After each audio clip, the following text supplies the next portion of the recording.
Think I'm live. One, two, three. Are we live? Ooh, wait a minute. If I'm live on Facebook and Twitter and YouTube at the same time, I could officially retire because I've been trying to do this for approximately 6 months. Let's see. Hold on. Oh, look at that. I am live on all three. This is a big thing. Big day in the life of Jordan Sheridan. Hope everyone's doing well. Let me wait to get a couple viewers as, of course, YouTube and Facebook and Twitter and all these fine folks like to do a little thing called viewer suppression. So people don't always see me in their streams. So thank you for watching. It is August 6th. Very, very hot day in New York City. Ty, my colleague and photojournalist, cameraman, was just live before me. He's going to be going live on my YouTube, on my Twitter, on my Facebook, definitely more often. Sam Oser is probably going to be going live after me. So definitely we're going to try and start getting into high drive, some live streams and more content for you as we, right now it's going to be on my networks, but we're going to be switching it over to Status Quo very, very soon. So hope everyone's having a good day. It is a very busy time in the news. Of course, corporate media chooses to cover what corporate media wants to cover. Oh, the sound is low, you say? Well, let's see if we could boost the volume a little bit. Let me know if the volume's any better. Hold on, let me see. Can you hear me? Can you see me? Let me know. Hold on. Let's see if we can boost the volume a little bit. Let me know if the volume's any better. Hold on, let me see. Can you hear me? Can you see me? Let me know.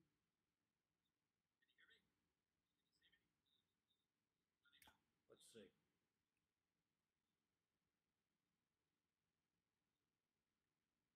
Should be better now, I think. Any better? 1, 2, 1, 2. Let me know if you could hear me. Let me know if you could see me.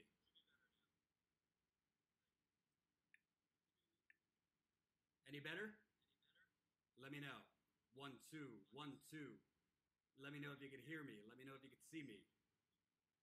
For all of my 4 viewers on YouTube. A channel of 14,000 subscribers. And, all right. I think you can hear me, so I'm going to go. Let me know if you can. But there is a war going on in Chicago. I did not put that in the headline, but I want to address what's going on in Chicago first and foremost. We were just there, Ty, myself, were there for a week. We interviewed activists. We interviewed organizers. We covered a protest. Unfortunately, YouTube, Facebook, Twitter, all those are suppressing the hell out of us, as you can see in the viewer count here.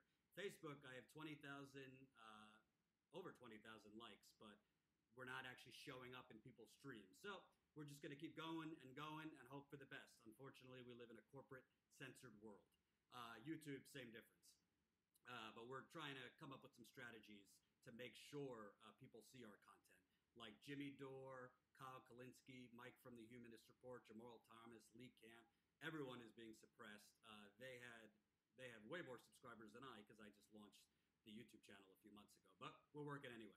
So I was in Chicago, and honestly, last week, and honestly, I don't mean this casually. It is like a war zone. Ty and I covered a protest Thursday, a police violence protest, and literally since Friday, actually, to Monday morning, 73 people were shot and 11 killed. And the mayor of Chicago's response was absolutely shameful, honestly. And I know the conservatives and a lot of people will be like, oh, it's black people killing black people. All you got to do is go to Chicago to understand it is way more complicated than that. And it's not only about black people killing black people. And a lot of these areas, there's more black people living there. So, of course, black people technically are killing black people. But why is there the violence in Chicago? That's what the media doesn't want to cover. It's the same thing as why do terrorists want to attack the United States? It doesn't defend what terrorists do, and we can't defend if somebody decides to shoot somebody in Chicago. There's no defense for violence or killing people. But that doesn't mean you shouldn't address what is setting the climate and the dynamics for these people to want to kill other people or attack, whether it's attacking a country or, gang violence and all this. Because it's not, as Rahm Emanuel says, only about illegal guns coming into Chicago and, all this nonsense and, it's the criminals and we need more police. No. I think police is a big part of the problem in Chicago. So again, over the weekend, 73 people were shot, 11 of which were killed. I mean, that's essentially a mass shooting. Various shootings, but altogether, that's a mass shooting.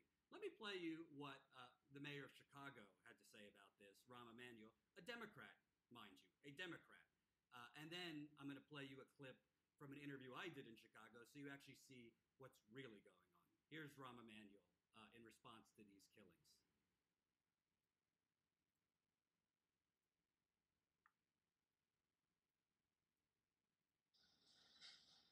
Our souls are burdened.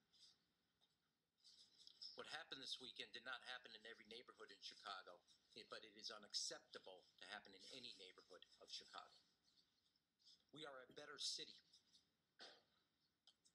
I know the people of this city, of every walk of life. I've been on the phone with a mother today, two of them. They have the same aspirations, same desires that I do for my children that you do. And somebody on a bike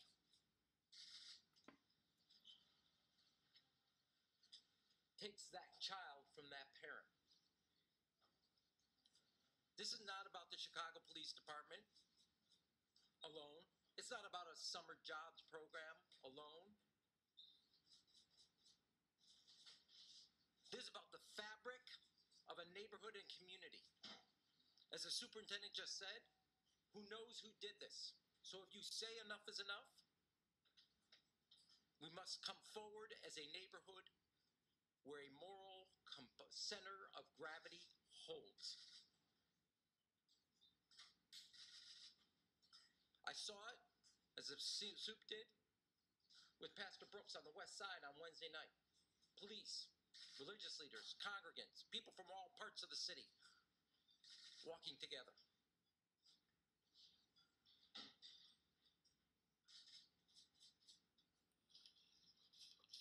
You can talk about the weather,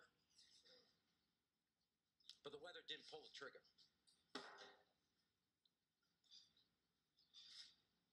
And you can talk about jobs, and they count, but in parts of the city where there aren't jobs, people did not pull a trigger. There are values. There are too many guns on the street, too many people with criminal records on the street, and there is a shortage of values about what is right, what is wrong, what is acceptable, what is condoned, and what is condemned. And that's enough of that And we as bullshit.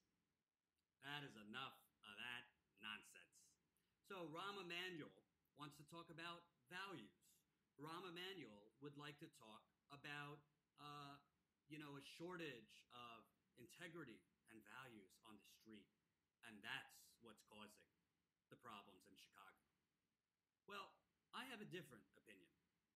But I'm going to save my opinion because I want to play for you part of an interview I did with organizers and activists in Chicago, and they could tell you what Rahm Emanuel's values are and what Rahm Emanuel has been doing as mayor of Chicago. Let's take a look.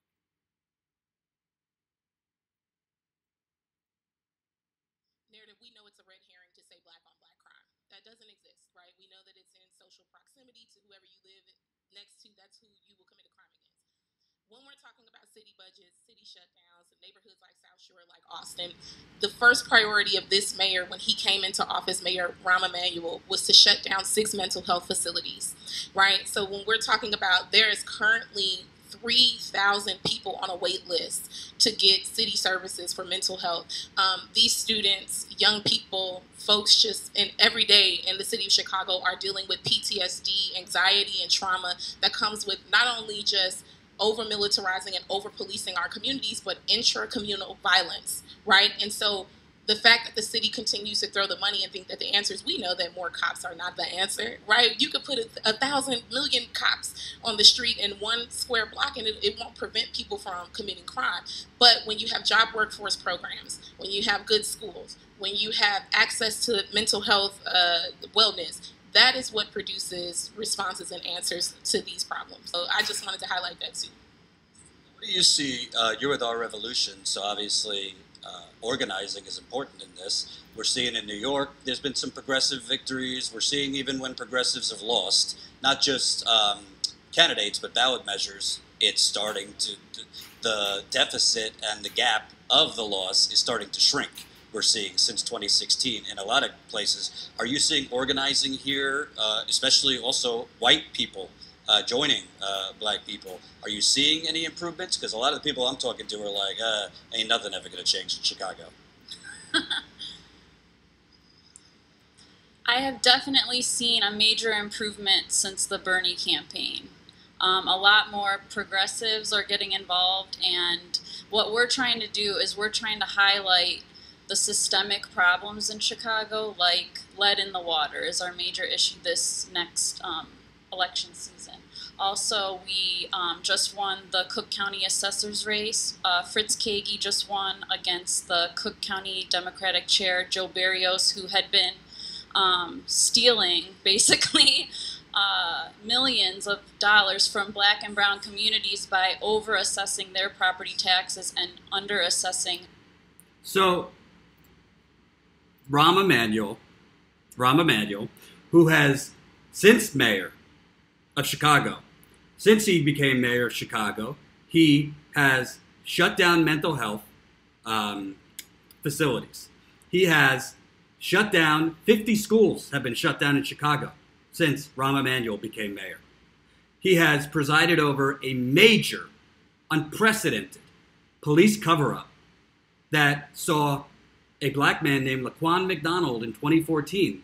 The Chicago police said they shot him because he was rushing at them. Well, video that came out after Rahm Emanuel's re-election showed he was running away and they shot him 16 times. 16 times. That's why when I was covering a protest on Thursday, they kept chanting 16 shots at a cover-up. 16 shots at a cover-up. Rahm Emanuel has spent tens of millions of dollars to gentrify and beautify basically 10 to 15 blocks downtown and on the north side of Chicago.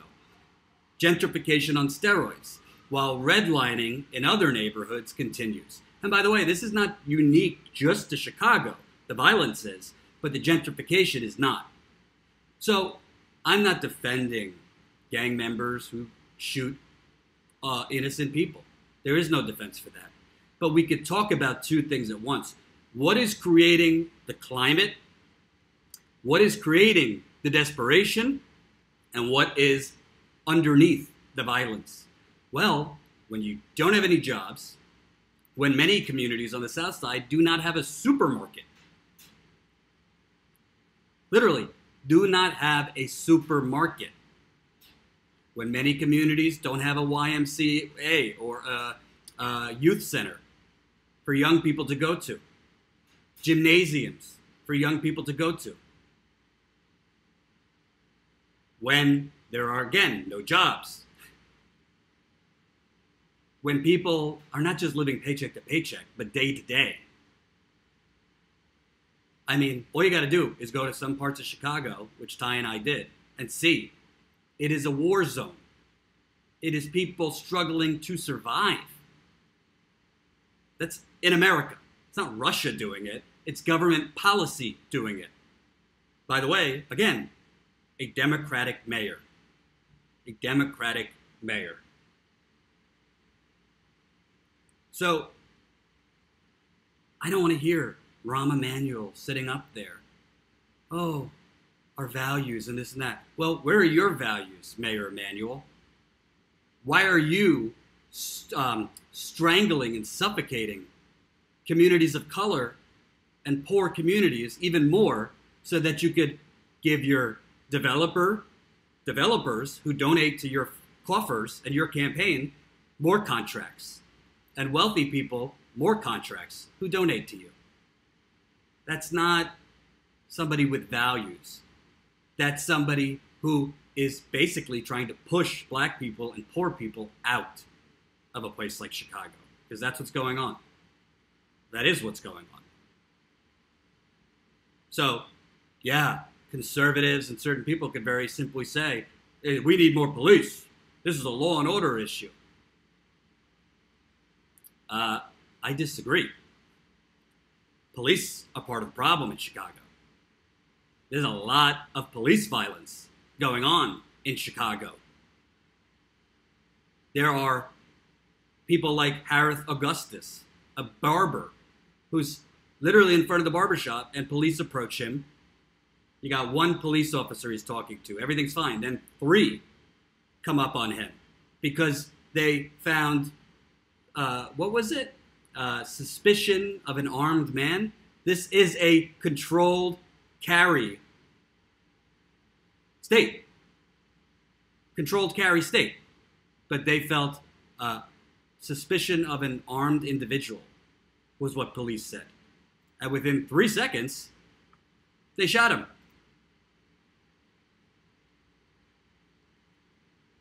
Period. You saw Maurice Granton running from police.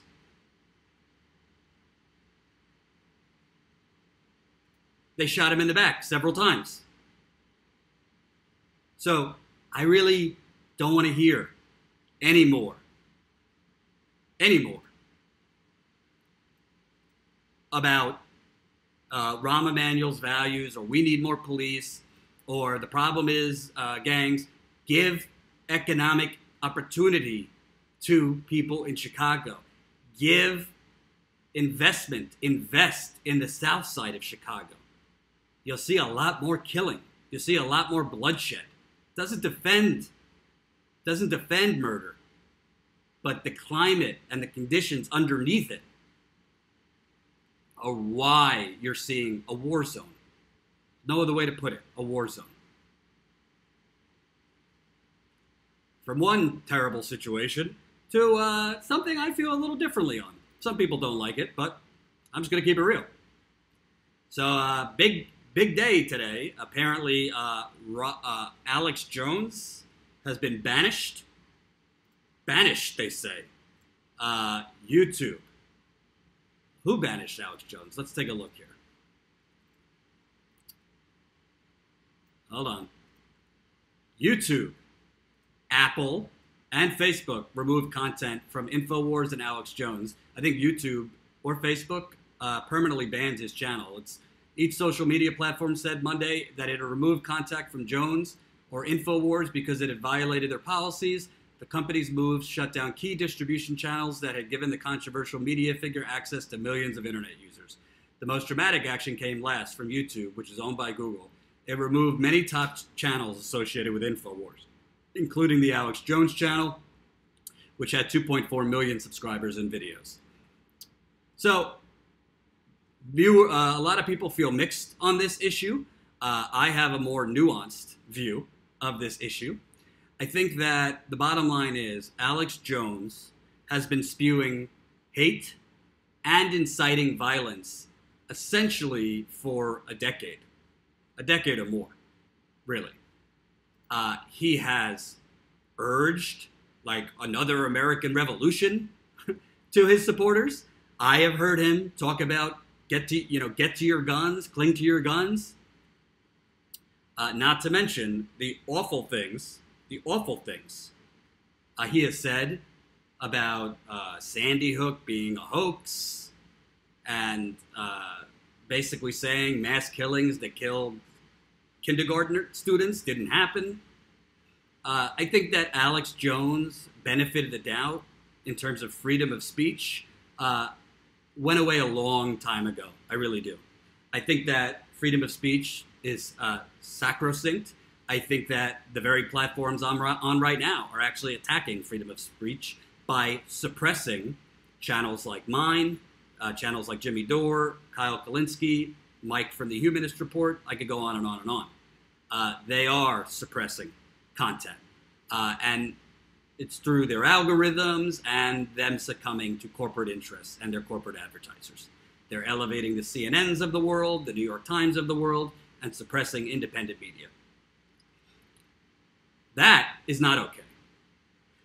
But independent media, and even the most batshit right-wing channels, don't have a right to invoke violence, to stoke sentiments to viewers that we're under attack and you need to cling to your guns, you need to get together, and we might need to become violent. Because I've heard Alex Jones say that.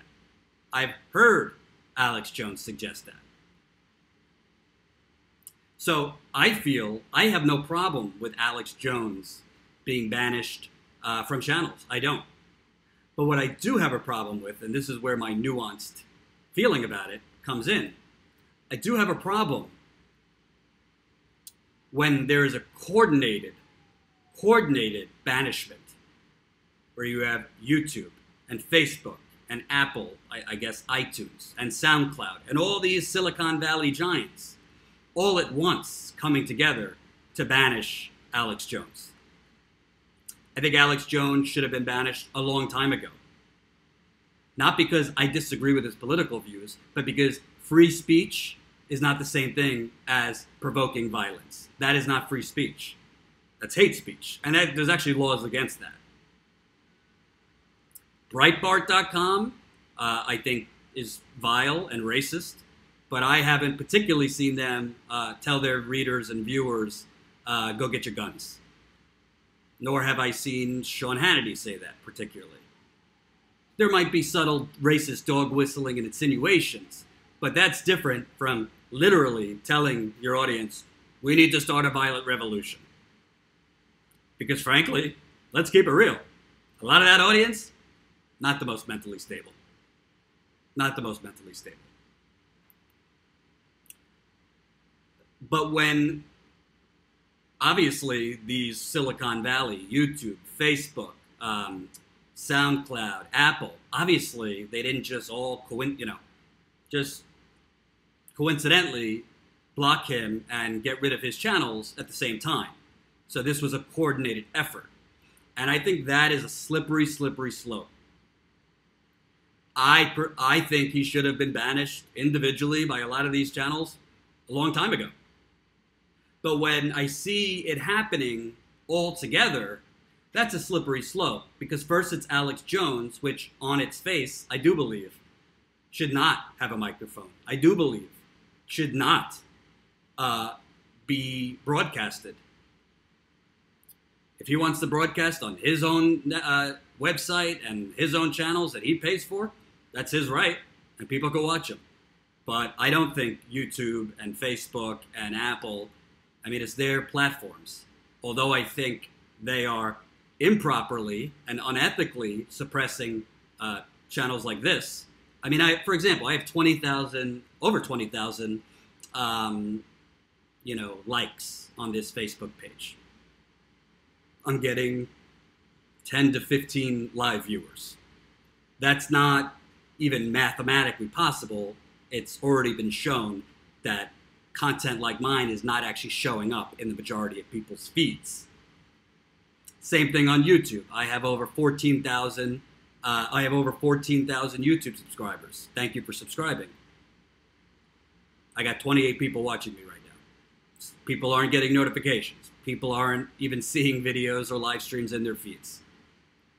So this is unethical, improper, and frankly un-American, if you care about the First Amendment, suppression. But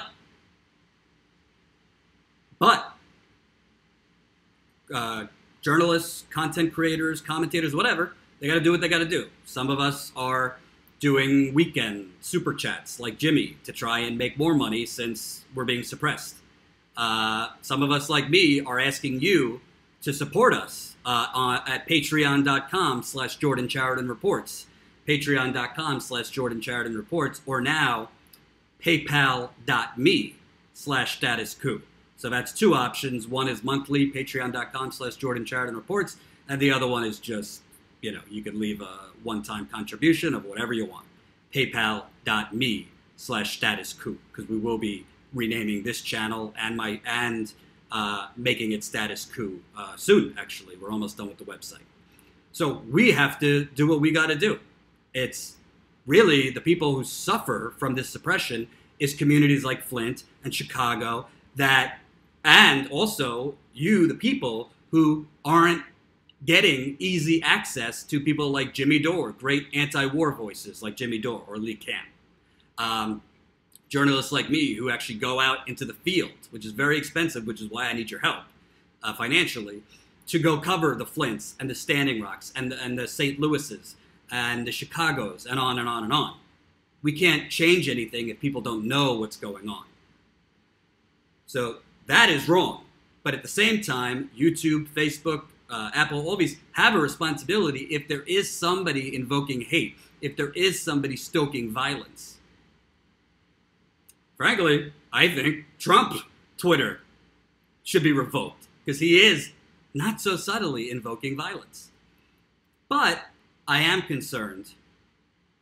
And speaking of, Andre Walton, I didn't get a notification that you were live, and I got the bell thing clicked. Welcome to my world, Andrew. And by the way, if you guys don't know, this is a super chat. This is a YouTube super chat, so you could also support us that way, leaving whatever you want. If I see your super chat comment, I'll read it first, because we got to pay the bills here. Got to pay Jen and Ty and get money to go in the field. I like eating occasionally and paying my rent, so you could definitely leave contributions here. Yeah, it's terrible. They're doing this on purpose. There's no other way to explain it. They're doing it on purpose. I mean, if I showed you, one day I will, but if I showed you the email chain I have with YouTube, they're just insulting my intelligence at that point, just making crap up. But it is a slippery slope, and I do have concern with all these Silicon Valley giants all at once, getting rid of Alex Jones, because that opens up a slippery slope for people like Lee Camp or Jimmy Dore or even me to be labeled as hate speech. When in reality, we're not. We're speaking the truth. We back up our commentary with facts or back up reporting with facts. But what if corporate advertisers say to all these people, we're not going to advertise if you have this guy on or this gal on. What's to say Silicon Valley, Apple, YouTube, Facebook, SoundCloud, you name it, can't find something Jimmy has said or Lee Camp has said or I have said that's polarizing or controversial and say, we just uncovered this and this violates our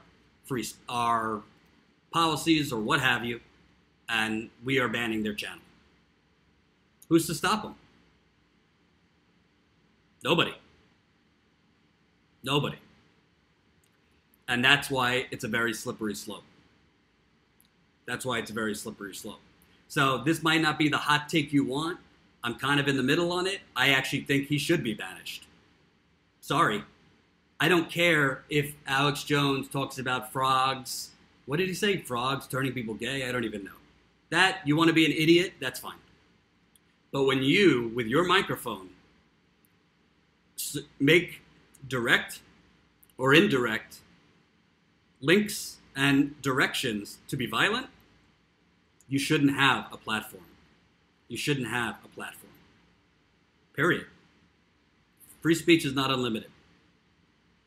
But at the same time, There needs to be very specific and governable rules in place for what is hate speech, for what is speech that provokes violence, so that other journalists and commentators and hosts don't get confused for Alex Jones. And frankly, I don't trust Facebook. I don't trust YouTube. I don't trust Twitter. And I don't trust what used to be actual social media networks that are now corporate censor networks. So that's why I think this Alex Jones thing is a very mixed bag. And let me know in the comments if I'm buffering. I can't really tell. Might be something to do with my Ethernet, which I've connected, so it should be a little better. But let me know if you're seeing some buffering or anything like that, and I'll try to improve it, I guess, next time. But what the last thing I'll say about Alex Jones, I think that at the end of the day, we're living in a moment when we're living in an otherization. Right now, everything is being otherized. Trump, no matter what, it's the fake news, or it's the Muslims, or it's the Mexicans. And we're seeing, I wrote a piece about it today. You could get it at Mediaite.com. Basically calling out the media, saying, yes, it should be covered and pointed out that Trump is invoking violence against the media. That's not okay, and media should talk about that and cover that. You know, it's one thing if you're a journalist in Iraq or a war zone, you take that risk. But if you're an everyday journalist, you are definitely deserving of criticism, and you sign up for that. But you are not deserving to have death threats against you and your family on a daily basis. Katie Tur, who is an MSNBC anchor. I don't like MSNBC. I don't think her reporting is any good. She is not, doesn't matter. She should not be reading threats of assault against her, sexual assault against her. That is disgusting and vile. Doesn't matter if it's corporate media, independent media. These people, they're doing their jobs. Most of them, I think, do a bad job. But they should not have threats against them. But what I will say, we need to come together overall as a progressive movement to hold Facebook, to hold Twitter, to hold YouTube accountable to us. Just like we're trying to do that in the political arena, which I'm about to get to Abdul El Sayed in Michigan, who it looks like has a chance to win an upset in the governor's primary tomorrow. We can't allow YouTube, Facebook, and Twitter to conflate who is hate speech, who is real journalists. I mean, on Facebook right now, literally, if you want to boost a post, you could boost a post to get it seen more. If it's political in nature, you have to send them your driver's license and all this stuff to get approved for that. That's ridiculous, especially if you're a journalist. Of course, if you're a journalist, you're going to be doing political posts. I got to send them my driver's license? It's insanity. The censorship is out of control, and that's separate from Alex Jones. And YouTube knows what it's doing, and Facebook knows what it's doing. They're doing it on purpose. Because it's now YouTube is trying to be YouTube TV, and they got to kiss their advertisers behinds, shall we say.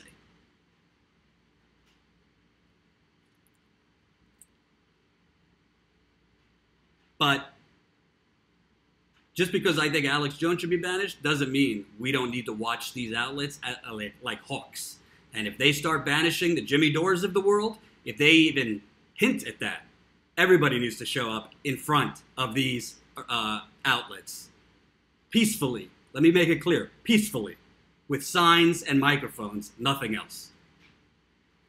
We can't let them, to please their advertisers, try to lump us in with vile douchebags like Alex Jones. And I'm sorry, if you don't like it that I think Alex Jones should be banished, don't watch me. What can I tell you? That's what I believe.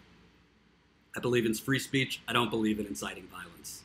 And as somebody who covers protests, as somebody who's been to Standing Rock and Flint and has covered a lot of violence perpetrated, by the way, by the government on unarmed people, I feel very strongly that we need less violence. And the media, although we have a freedom of speech in this country, if you have a microphone, if you have an audience, even a small audience, you also have a responsibility. So that's all I'll say about Alex Jones. I want to move on to Abdul al-Sayed. He is a candidate for governor of Michigan, a Democrat. As he says, I'm a candidate who happens to be Muslim. I'm not a Muslim candidate. Obviously, there's been some ads against him and some otherization against him. He's running against pretty establishment, Democratic establishment. Gretchen Wilmore, I think her name is. Oh, look at Tommy Taihifi, Ty Bayless, my partner. You know it's bad when the only super chat money is coming from Ty. What does he say? When are you and Ty going to have a wrap-off? And how do I become a Patreon? Well, Ty, as I told the audience, when we hit 500 Patreons, you and me are going to have a Jewish, what do we call it? Fried chicken and gefilte fish rap battle. But we're not there yet. Frankly, Patreon growth has been slow. So I need you guys, if you're not signed up on Patreon, you know what to do. Patreon.com/Jordan Sheridan Reports. You could do it as low as $1 a month, $2 a month, $5 a month, $10 a month. Now that Ty's on board, we're going to be making more special content for certain levels. Obviously, everyone's, struggling and living paycheck to paycheck, a lot of us. So if you can't contribute, I understand. But if you can, even as low as $2 a month, $5 a month, you're going to help us get back in the field. This is grassroots media. We're not taking money from Goldman Sachs. We're not taking money from corporate media. We're not taking money from the usual suspects or Democratic Party plutocrats. Not happening. Gretchen Whitmore. Thank you, Laura, for correcting me. So, Abdul al-Sayed, Medicare for All, ending private prisons. Andre Walton, thank you, my friend. $5. Thank you, Andre. And like I said, this is a super chat, so help support us. Even if you can only leave $1, $2, everything helps, especially as we're being suppressed. And if you're watching on Facebook, the links are in the headline, patreon.com/Jordan Sheridan Reports, or paypal.me/status quo. That's paypal.me/status quo. And let me tell you something. I've been to Flint 12 times, and I know a lot about Michigan. Thank you, Paul. $2. Had to drop a super chat. Thank you, Paul. Appreciate your continued support. Michigan has been hijacked by Betsy DeVos, the education secretary, by the Mott Foundation, which claims to be, a great foundation, but I know a lot of evidence that cites it's not, by extremist Republicans like the governor of Michigan, Rick Snyder, that not only poisons and oversees the poisoning of the water and then covers it up, but has given tax break after tax break, deregulation after deregulation to his oil and gas buddies, to his banking buddies, to his big pharma buddies, and on and on and on. The state of Michigan needs an actual progressive, not like Gretchen Whitmore, who's one of these Hillary Clinton, it sounds nice, but in practice is just, a slave to her donors. We don't need that. I'm not going to lie to you. I've heard from some sources that in some cases, Syed didn't do the right thing while he was health director in Michigan. Health director in Detroit, that he ignored pleas from some Flint residents for certain things. I haven't looked into it enough, but overall, from what I could see, would I rather him than Gretchen Whitmore? Yeah, I would. Whitmere, I would. Because we don't need any more progressives who say, oh, Medicare for All is nice, but, it's not possible. It will never come to pass, as Hillary Clinton said. Well, I think we have momentum. You see more water contamination in Michigan outside of Flint. They're finding PFOA chemicals now all over Michigan. It's an emergency in Michigan. And strangely, now that it's happening in white communities, oh, Governor Snyder, he's right on it. Do you notice that? How in Flint, over 4 years after the citizens, mostly black, were poisoned, there's still 3 to 5 hour water lines in Flint. Check out those videos on this channel. We covered it at length 2 weeks ago in Flint. 3 to 5 hour water lines at churches for donated water because the state shut down the water pots. But in white communities, oh, Snyder, he's taking care of business. So what you have is a late surge in enthusiasm, momentum, volunteering, and money to Syed, with Bernie Sanders coming in to speak for him yesterday. Nina Turner has been on the ground there, and other heavy hitters. There are some other candidates running. Paul makes a good point. Shri Thanedar is also a Michigan progressive candidate for governor. I'm not going to BS you. I don't know much about him. Shri, I don't know if it's a him or a her either, so you'll have to tell me. I get informed by my audience much of the time. But I think there's a good shot at Syed pulling at an upset tomorrow. I think if I'm being honest, if he does, in most cases, if a progressive does upsets in the primary, like Ocasio-Cortez, it's a much easier time in the general election. Michigan is a little different because Michigan is pretty much a toss-up. It's a toss-up. Sometimes it goes Democrat, sometimes it goes Republican. You had Democratic Governor Jennifer Granholm, then Republican Governor Rick Snyder. We've seen Donald Trump won Michigan after a long time Democrat winning Michigan in the presidential. But Syed will have a challenge, whoever is the Republican nominee. Right now, it looks like it's going to be Attorney General Bill Schuette, who is another piece of work. But if he wins this primary, after polling, I think, 20 to 30 points behind, he is going to have the wind behind his back and a lot of grassroots momentum and more volunteers and more money coming in and more media attention. So I hate predicting. If I put money on it right now, I think he has a shot. I think if he wins, you're probably looking. If he wins, I'd say he would win between 3 and 5 points. But I really don't know. It's not like Ocasio-Cortez's race. This is a statewide race, not districts. Nina, thank you for the $9.99. Where is Ty from? He's a cutie. Well, I don't want to speak for Ty, and don't call him a cutie, because you think I have an ego? Ty is another planet. Ty is straight out of Compton, baby. Born and bred in Compton. He's had a life. Maybe we'll do a little live stream introducing Ty a little bit more for those of you that don't know him. But Ty used to be my cameraman at the Young Turks, and I'm fortunate now that he is working at Jordan Sheridan Reports, which is going to become Status Quo. So that's Ty. He's straight from Compton. Now he lives in Los Angeles. Trying to get him to move to New York. I think that would be better for all of us. Gabriel, no notification. Yep. YouTube doesn't like notifying people when people. It's called YouTube, but it might as well be called like FewTube. It should be called FewTube. Because the few are seen and the rest are just in their bunker and never get seen. But thank you guys for everyone dropping money in the super chat. We need money coming from multiple avenues. Patreon, PayPal. We have paypal.me/statusquo now. Super chat. So we could stay in the field and pay people. We're trying to build this from the ground up. Ground up. So we need your help. The original sign, I still have to send it to Edwin. I believe his name is Endo.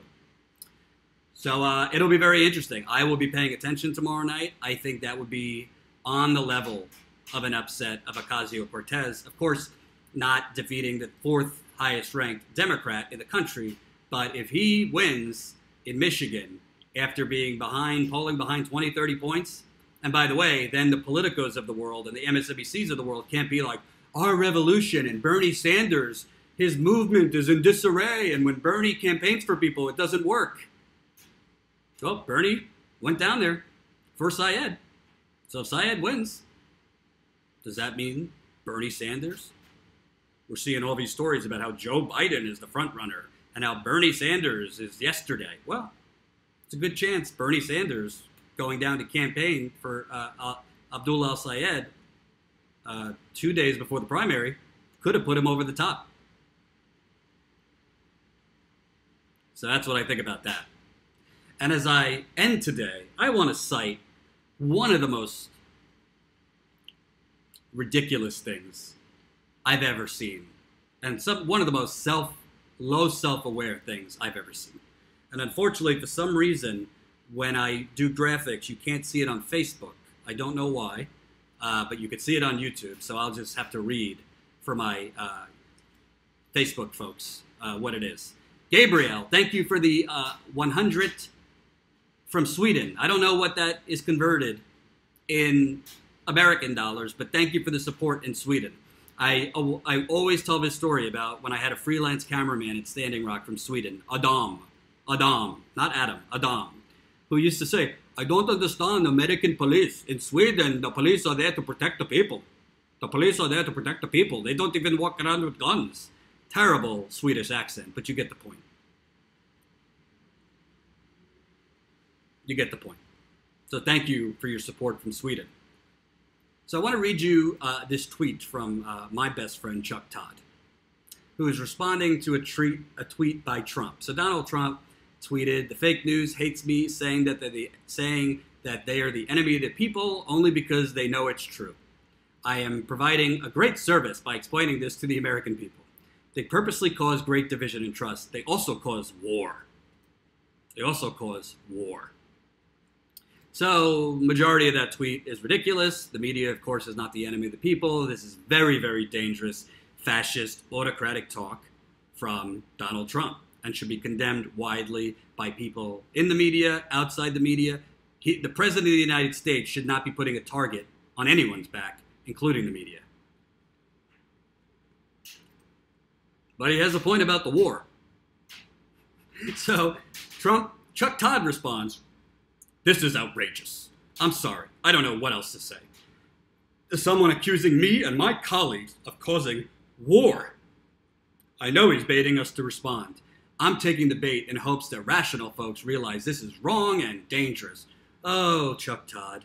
And I know I'm going to get criticized because it's going to, Jordan, stop defending Trump. I'm not defending Donald Trump. But if he makes a good point, what am I supposed to say? Hide under the covers and not point out that he's telling the truth? And by the way, Trump, of course, doesn't actually care about war because he's continuing the never-ending United States imperial state. In Syria and Yemen and Afghanistan and every other place we're at war. So Trump doesn't care about war. I mean, it's totally ridiculous. Totally ridiculous. But what is, I think, ridiculous is Chuck Todd and Chris Wallace also. Chris Wallace of Fox News, who, by the way, Fox News more than anyone else cheerleaded us into Iraq. Well, Fox News and the New York Times and the Washington Post and MSNBC and the Associated Press and Reuters, and the list goes on. But the media doesn't create wars? No, the media is not the one launching the Tomahawk missiles. The media is not the one dropping the bombs. No, but is the media the one cheerleading the government, regurgitating the government's lies about weapons of mass destruction in Iraq? And if we just go into Libya and take out Gaddafi, things will be better. And, chemical weapons. Assad gassed his people, which it recently came out. The most recent attack was not even sarin gas, and there's no proof Assad did it. It was a chlorine attack. But the media regurgitated what the Pentagon and the CIA were saying, that it was sarin gas from Assad, and Trump bombed Syria again. So, for Chuck Todd and Chris Wallace and all these idiots to be indignant, how dare him accuse us of creating war? Look in the mirror. You have helped create war. And we should never forget it.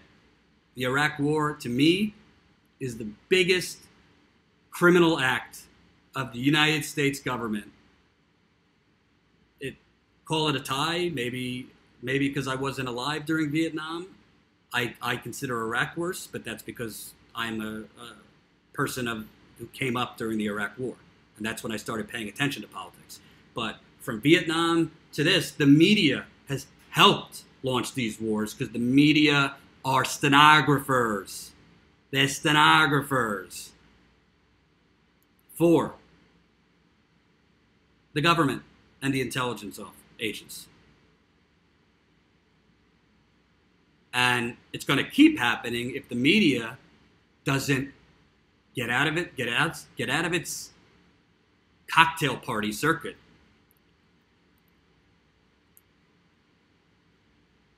And start doing a little self-reflection and introspection.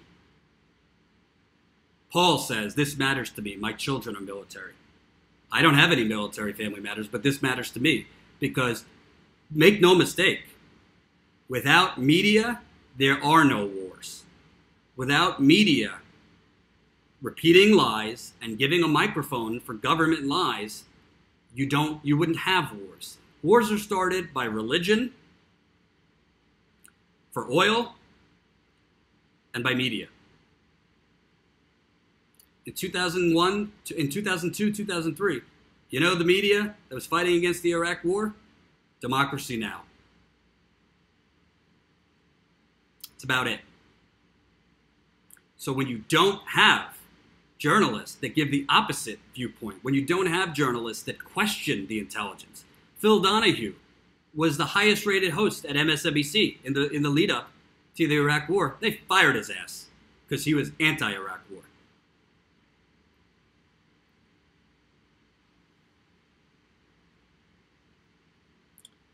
Cindy asked, Jordan, give your one-time link to make a one-time contribution.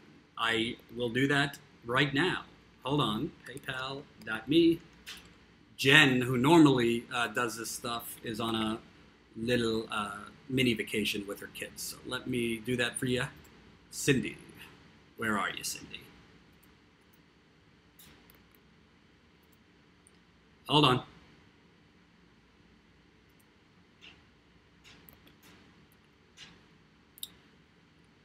Right there. It's in the Facebook chat, and I will put it in the YouTube chat as well. But the bottom line is this.